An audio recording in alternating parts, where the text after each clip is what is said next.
Hello Taurus! Welcome dito sa ating channel Taurus. Alamin natin kung anong messages, vibration, gabay, energy para sa lahat ng Taurus. December 16 hanggang 31, 2023. So last 2 weeks to ng December, Taurus. Ano ba ang messages? I hope na makuha mo yung energy. Number 29, 11, babae.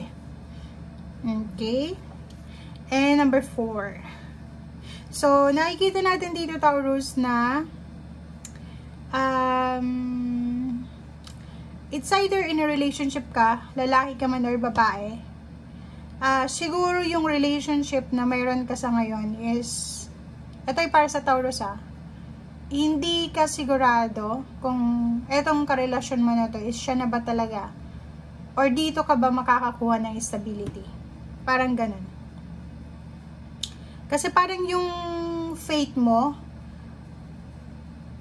yung destiny mo ay parang pakaramdam mo, hindi mo nakikita nakasama itong taong ito. How?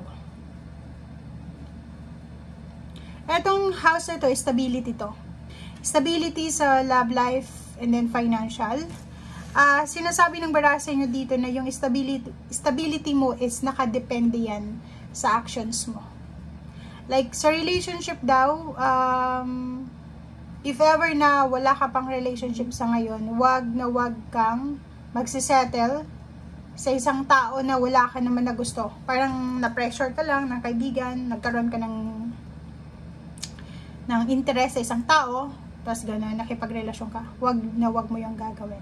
And if ever man in a relationship ka, wag kang mag-commit, like mag-promise na magpakasal or pakasalan ang tao ito hanggat na hindi mo sigurado kung siya talaga. Kasi itong house nito is stability to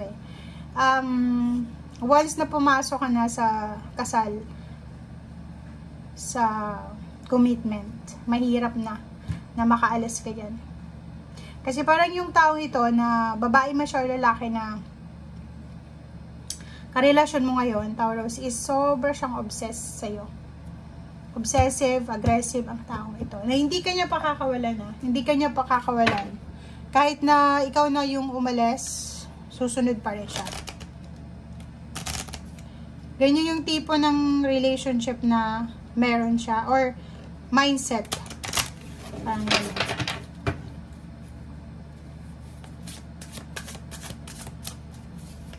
Okay, Taurus.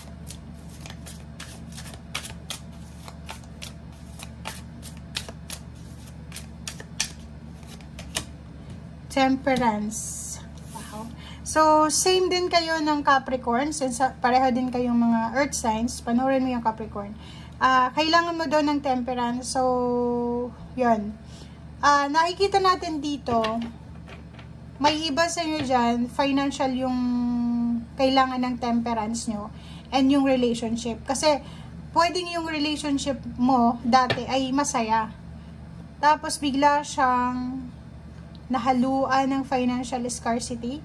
Like, parang ganon. And biglang hindi naging maganda yung 2023 sa relationship mo. Parang yung effect niya is stressful. So, dito sa barahang to, kung gusto mo daw na mag-work yung relationship nyo, or kung gusto mong maayos po yung relationship mo, kailangan mo daw na magkaroon ng pasensya. Kasi matitrigger ka talaga Like, 2 weeks siya, last 2 weeks, pwedeng itong ka-relationship mo ay palaging nasa party.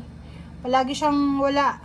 And, matitrigger yung emotion mo. So, parang ganun. Especially kung ikaw ay silosa. Bakit relationship yung focus ng mga Taurus? Strength card. Strength card, sinasabi ng barasa dito na be strong, be courageous.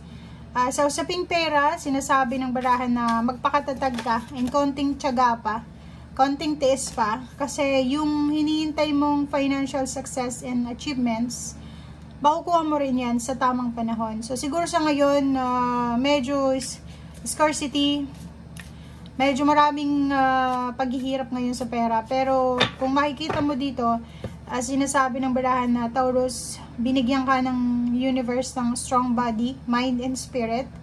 gamitin mo yan para magkaroon ka ng strong na emotion, strong body. Yung strong body mo, strong emotion mo, gamitin mo yan para makuha mo kung ano yung gusto mo. Pero kung hindi mo pa makuha siya sa ngayon, yun, temperance, huwag kang magmadali. Kasi kanya-kanya yan eh, may timing tayo. Bawat isa, may kanya-kanya tayong timing. Okay? Sa Ace of Cups, sinasabi ng Barasir dito na posibleng may good news ka na matatanggap regarding sa money. May good news ka din na matatanggap regarding sa relationship or tungkol sa family. Pero hindi ito relationship, family to. Pwedeng tungkol sa magulang mo, sa kapatid mo, sa relatives mo. So, it's a good news to na pwedeng matanggap mo.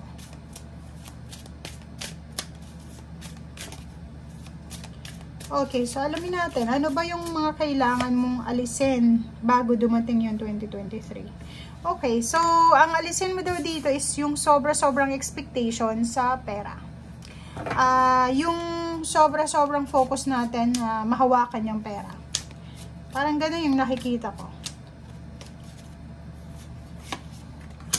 Sabi na eh, diba? O, kung makikita mo nandito yung Eight of Swords. So, financially, parang feeling mo walang movements. Financially, parang iniisip mo na ganun pa rin yung nangyayari. Diba? Walang improvements. So, eto guys na Eight of Swords is yun yung pakiramdam nyo eh. Diba? Parang matatapos na lang yung 2023. Stagnant pa rin. Parang, diba yung Christmas season, dapat masaya, dapat nagse-celebrate ka. But yung feeling mo dito ay sobrang, parang gusto mo nalang magkulong sa kwarto kasi, alay, wala ka naman na pera, wala ka naman cash, wala ka naman na pwedeng plano na mamasyal or gano'n pa man. So, nakikita natin dito na etong travel and money, yan yung gustong-gusto mo. Parang na-miss mo siya. Kasi mayroon ditong Six of Cups eh. So, ang realization mo this last 2 weeks ng December is gusto mong balikan yung past mo. 'Di ba? Siguro yung past mo, siguro mga 10 years ago or siguro simula backward tayo. 2021 backward hanggang 2010 or 2012.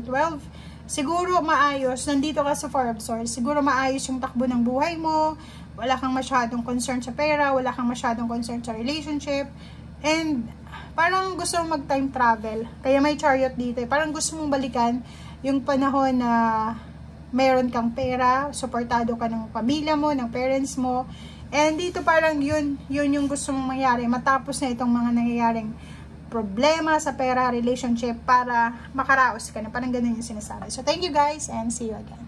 Bye!